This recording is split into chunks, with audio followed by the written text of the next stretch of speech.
Okay, so in this video, I want to discuss how you as a rugby player might want to train for hypertrophy and why it might not be 8 to 12 reps.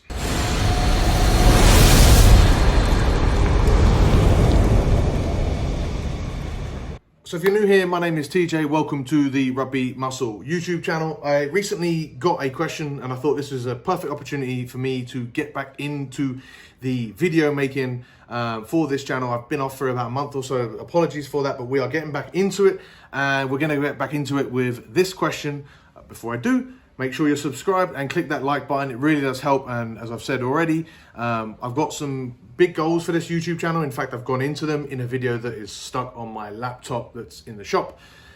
Save that for another time. Let's get into this question here. So came in on my Instagram. It says that I'm a rugby player, obviously, and practice in phases. So now I'm in phase 1, which is hypertrophy. And sometimes I don't know how many reps I should do. I know hypertrophy is between 8 to 12 reps. So when should I do 8? When 12? When should I do 10? There are some exercises like pull-ups that I can't do 12 repetitions of yet.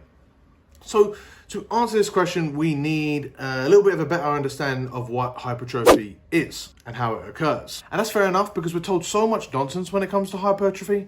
Like I remember when I first started lifting, I was like terrified that I wouldn't be able to get my protein shake in after I trained quick enough, and if I didn't, I would like lose muscle. I was picturing like empty spaces where I'd torn my muscles away and that I needed like the protein shake to sort of like fill in the muscles in my body to help me grow.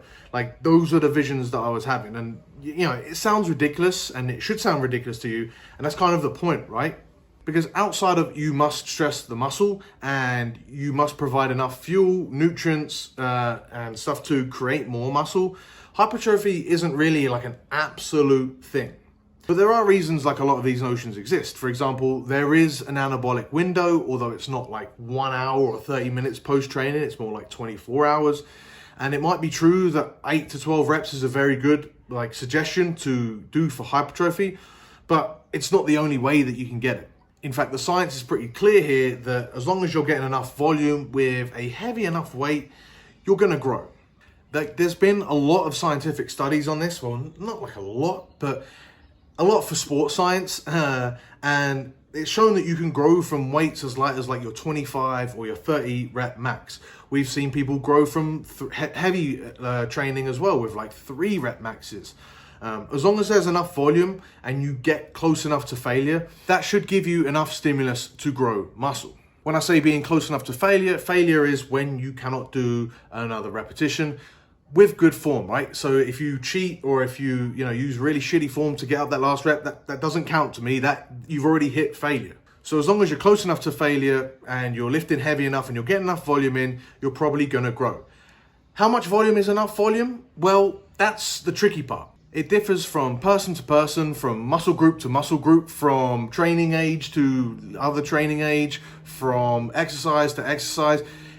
There is no this is enough or this is the amount of volume that you need to do in order to grow. That's just not the way it works. Within reason, the more volume, the better. Now, as a rugby player, that within reason part is under even more of a microscope because you have to consider how much fatigue you're causing from this training. Not just because, you can't just have a massive spike in volume that gives you your injury risk, but also because you're going to be doing you should be doing lots of other training for rugby. You need to save energy to perform your conditioning sessions, your speed work, or even just your rugby sessions or your rugby games. You need to save energy to perform at your best with that. You also need to save adaptation energy to recover from those sessions and recover from all the different stimulus that you're getting as a rugby player. Your goal is not just, you're not training and performing just as a bodybuilder who wants to grow muscle. You've got all this other stimulus coming in that you need to recover from in order to make gains. So it's not just more and more and more is going to be better for you, even when it comes to trying to grow your muscle. This volume conundrum is also influenced by the rep ranges you're using and the fiber types that you're going to be targeting with those rep ranges. If you're doing your training with light weights, then you're going to be doing more volume per set because you need to get more total work, right? More work per set because you need to get to 20, 25, even 30 repetitions in order to get enough stimulus to be able to promote that set as a muscle building set. These actually can be more fatiguing to the muscle because you're getting more reps in per set, but potentially less fatiguing to your overall system because the weights that you're using are kind of light. With heavier weights, it's the opposite because you're doing less total volume per set, which probably means that you're going to be doing more sets, which is kind of doubly annoying because each set is still pretty systemically fatiguing because you're using heavier weights, and then you have to do more sets on top of that. So that overall, those heavier weights might end up being like overall more systemically fatiguing and potentially just as fatiguing to the muscle, or hopefully just as fatiguing to the muscle to get your stimulus to grow.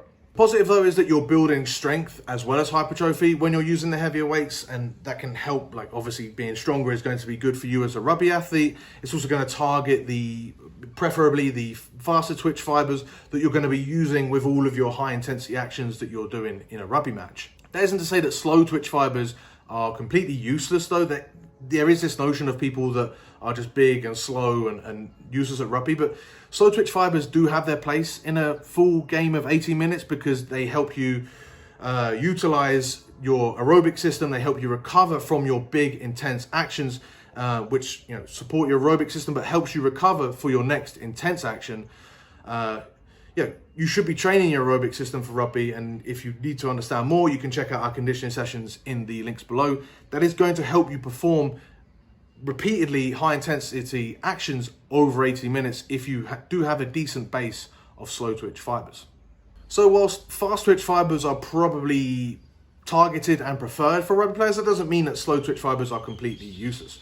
You can also get in more volume per set by slowing down the eccentric or the isometric, like taking a 3 to 5 second pause at the bottom of a lift, or 3 to 5 second descent by going down slowly and under control. That is a really good method of getting in more volume, but without increasing that weight, right? Because you can't do that with as heavy a weight as if you were doing 5 reps with pauses. You wouldn't be able to use the same weight that you were using for 5 reps without pauses. And we're actually doing this with a lot of athletes within Rugby Muscle at the minute. If you want to find out more, if you want to hop on board, check the links in the description below. So with all of that being said, you can see that there is a lot going on here, right, to grow muscle. Like that's probably why there's so much nonsense out there, because so much stuff does work. And number two, going back to the original question, you can see how 8 to 12 reps is commonly said to be the hypertrophy rep range, because it kind of gets the best of both worlds. It gives you a nice heavy enough weight that you're going to get a good amount of tension and stimulus from, but it gives that weight in a nice, easy to recover from chunk of 8 to 12 reps that allows you to get in enough volume to be able to grow, minimizes the risk of injury, minimizes the amount of fatigue each set is going to be causing. It just is a nice rep range to use if your sole interest is growing muscle. The thing that you might miss if you're only thinking in this light, right, that you have to do 8 to 12 reps for hypertrophy is, well, aside from food, probably the most important thing that there is in order to grow muscle, and that is progressive overload. You can do this by either or a combination of increasing the weight week to week, adding 2.5 or 5 kilos to the bar. You can add reps per set, or you can add just total reps. You can add a couple total reps throughout the 3 or 4 sets that you're doing. You can add in an extra set, so you can go from 3 to 4 sets. Or if you're doing myo reps, you can add in a myo rep set. That's a fantastic way to increase the tension week to week and therefore promote more muscle building stimulus. Essentially, you want to be adding more tension each week. So going back to the pull-ups, if you can't do pull-ups for 12 reps, you can simply try to do 1 more total rep per week. So maybe you do 3, 3, 3 week 1, and then week 2 you do 4, 3, 3. You keep doing that over time, and you keep adding that stimulus, and you keep eating enough, you're going to grow by doing those pull-ups. Another way to do this, and probably a better way to do this, would be to treat your pull-ups like a strength movement and just keep the volume kind of static, so you're just focusing on your execution of your pull-ups. Particularly if you're struggling to get 12 reps, maybe you just do 3 sets of 5 every week. Keep that volume static, focus on the execution as best as possible, and then you can add in extra volume by increasing tension week to week by doing pull downs or rows or some sort of pull down machine. That's a fantastic way to then increase your tension, get some good muscle building stimulus, but also over the long run, improve your strength and ability to do pull-ups. So when it comes to hypertrophy, you can see that like it's really easy to lose the forest through the trees, right? The trees being all of this craziness that I've discussed, like, and I've probably just about scratched the surface and all of the nuances that they lead to. And the forest obviously being progressing your numbers, eating enough, and seeing that number on the scale gradually go up. And if you want to know ways to like simply systematize this and get a system for yourself where you can grow muscle week to week and understand exactly how to do it, I've already created a complete hypertrophy playlist. I'll put that in the description below. It might go in that little I information button above, but it will be definitely in the description below. I think it's like 4 videos where I really break down in a presentation style exactly how you can elicit hypertrophy as a rugby player. Another good idea would be to outsource all of your thinking on this stuff. Like, it genuinely is a shortcut to amazing results by getting your programming done for you. This is all taken care of. You save yourself all of that mental energy, you save yourself all of that emotional energy, and then you can just focus on execution. You can focus on just doing. You can just focus on showing up to the gym and doing what you've been told to do. None of this confusion, none of this worrying about if whatever you're doing is right. You get all of it done for you, and I'll put all of the programming options from Rugby Muscle that are available to you in the description below as well. So if you're interested in that, a fantastic idea, check that out.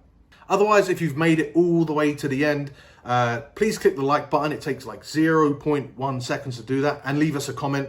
It really does help the channel grow and will allow more videos like this to be made that will help you. If you have a teammate that can benefit from this channel or this particular video, please share it with them. Subscribe if you're new and you want to see more, and I'll see you guys in the next one.